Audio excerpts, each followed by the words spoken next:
Tesla చాలా కాలం ఊరించి చివరకు భారతదేశంలో తన అమ్మకాలు ప్రారంభించింది. ఫస్ట్ ఇయర్ రిజల్ట్స్ అంటే నియర్లీ 1 ఇయర్ అయిపోయింది.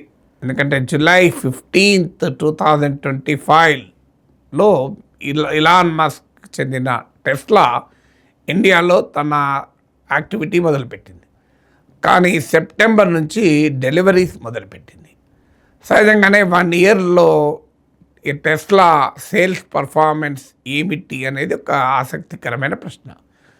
కోర్స్ 1 ఇయర్లోనే మనము లాంగ్ టర్మ్ మార్కెట్ ట్రెండ్స్ను ఐడెంటిఫై చేయలేము, కంక్లూడ్ కూడా చేయలేము.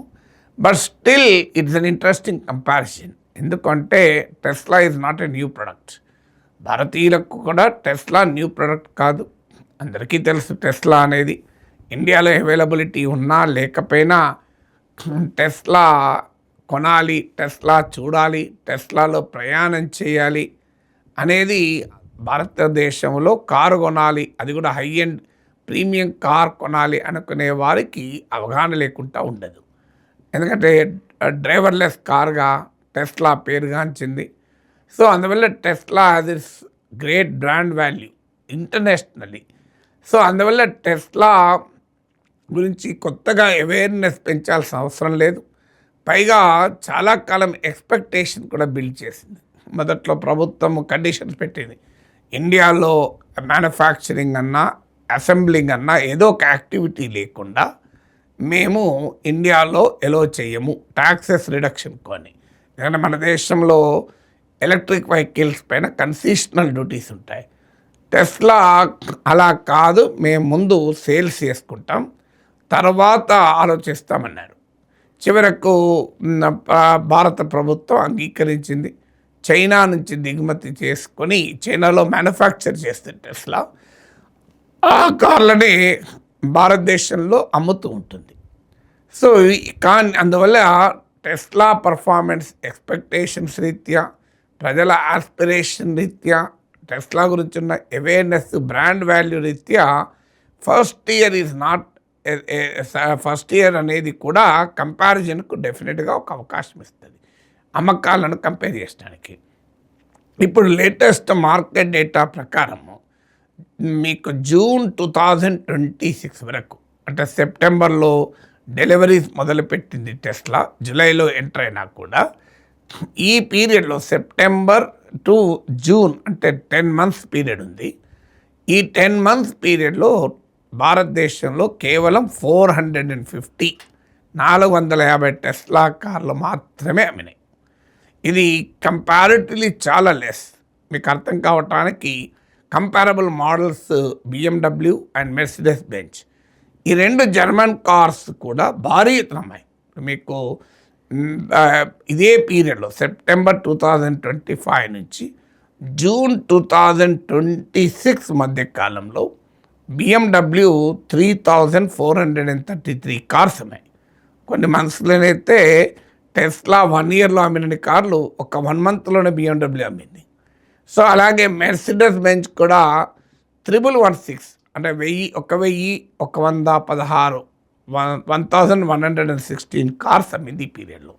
సో అందువల్ల మీకు జర్మన్ కార్స్తో పోలిస్తే Tesla is still far behind.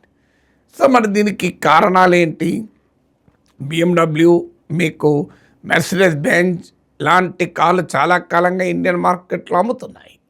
Tesla కొత్తగా ఎంటర్ అయింది, కానీ అదొక బ్రాండ్ ఆస్పిరేషన్, ఎక్స్పెక్టేషన్ క్రియేట్ చేసింది. చాలా రోజుల నుంచి వెయిట్ చేస్తున్నా కూడా ఎందుకు ఇంపాక్ట్ చూపలేకపోయింది సేల్స్లో. దీనికి మొదటి కారణం ఏంటంటే ప్రైసింగ్. వాస్తవంగా మీకు 59.8 lakh ఫస్ట్ ప్రకటించింది బేస్ మోడల్. ఆ తర్వాత 9 lakhs తగ్గించారు.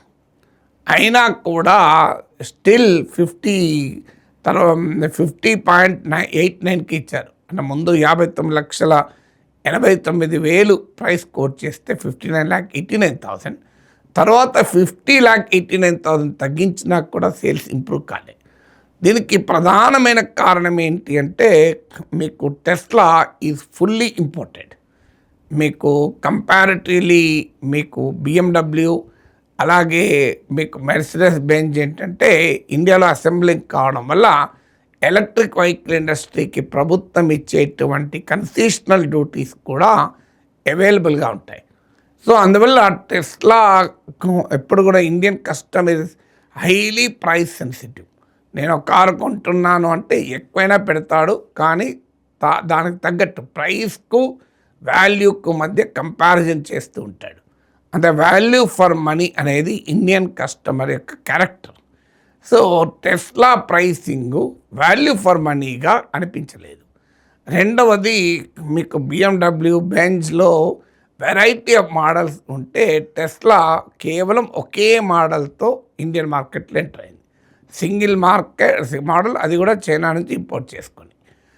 మీకు సింగిల్ మోడల్ అనేది ఎందుకు చేసింది టెస్లా? ఎందుకంటే ఎక్కువ మోడల్స్ మార్కెట్లోకి దించాలి అంటే ఎక్కువ ఇన్వెస్ట్మెంట్ అవుతుంది. So Tesla first wants to test the market. So కానీ దానివల్ల కాస్త ఇన్వెస్ట్మెంట్ తక్కువ ఉంటుంది, అది బెనిఫిట్. కానీ అదే సమయంలో బిగ్ బ్యాంగ్ ఎంట్రీ ఉండదు, కస్టమర్లకు వ్యారీడ్ మోడల్స్ అందుబాటులో ఉండవు. ఎందుకంటే కన్జ్యూమర్ టేస్ట్ రకరకాలుగా ఉంటుంది, అందరికీ ఒకే మోడల్ నచ్చదు, కలర్ ఒకే రకమైన డిఫరెంట్ మోడల్స్ కోరుకుంటారు. సో మీకు బిఎండబ్ల్యూలో ఇతర కార్లలో ఉండేటువంటి రేంజ్ ఆఫ్ ప్రొడక్ట్స్ మీకు టెస్లాలో లేకపోవడం రెండవ కారణం. మూడవది డిస్ట్రిబ్యూషన్ నెట్వర్క్. మీకు ఓవర్ డికేడ్స్, ఓవర్ ఇయర్స్ మీకు బిఎండబ్ల్యూ, మెర్సిడెస్ బెంజ్ లాంటి కంపారబుల్ కార్స్ మీకు ఒక డీలర్ నెట్వర్క్ను ఏర్పాటు చేసుకున్నాయి. ఇందుకు భిన్నంగా టెస్లా ఇప్పటికీ కూడా ఐ థింక్ అరౌండ్ 4-5 సెంటర్స్ నుంచి ఆపరేట్ అవుతుంది. ఓన్లీ ఫ్యూ మెట్రోపాలిటన్ సెంటర్స్లో మాత్రమే ఆపరేట్ అవుతుంది. ఇది థర్డ్ ఫ్యాక్టర్. ఫోర్త్ ఫ్యాక్టర్ ఏంటంటే సర్వీస్ నెట్వర్క్. మీకు అల్టిమేట్గా కారు కొనడమే కాదు, ఫస్ట్ చూసేది కార్ సర్వీస్. ఇవాళకి కూడా మారుతి ఎందుకు ఆ ప్రోడక్ట్ అంత పాపులర్గా ఉంటుందంటే because of their impressive service network. ఎందుకు టయోటా అంత పాపులర్గా ఉంటుంది అంటే మీకు దానికి ఉండేటువంటి అడ్వాంటేజ్, మెయింటెనెన్స్ కాస్ట్ తక్కువ అని. అలాగే ప్రొడక్ట్ రేంజ్, ఇప్పుడు మీకు మిగతా కార్లలో సెడాన్స్, ఎస్యూవీస్ ఇలా రకరకాల మోడల్స్ ఉంటాయి. కానీ సింగిల్ మోడల్ మాత్రమే కాదు, డిస్ట్రిబ్యూషన్ నెట్వర్కే కాదు, ఈవెన్ సర్వీస్ నెట్వర్క్ కూడా ఎఫెక్టివ్గా లేకపోవడం.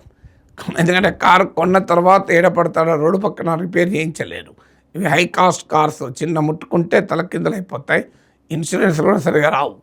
అందువల్ల ఖచ్చితంగా నీకు సర్వీస్ సెంటర్స్ నెట్వర్క్ ఉండాలి, efficient seamless post sale experience ఉండాలి. సో అక్కడ కూడా మీకు బిఎండబ్ల్యూ, మెర్సిడెస్ బెంజ్తో పోలిస్తే టెస్లా నిలబడలేకపోయింది. అందువల్ల టెస్లా అనుభవం ఏం చెప్తోంది?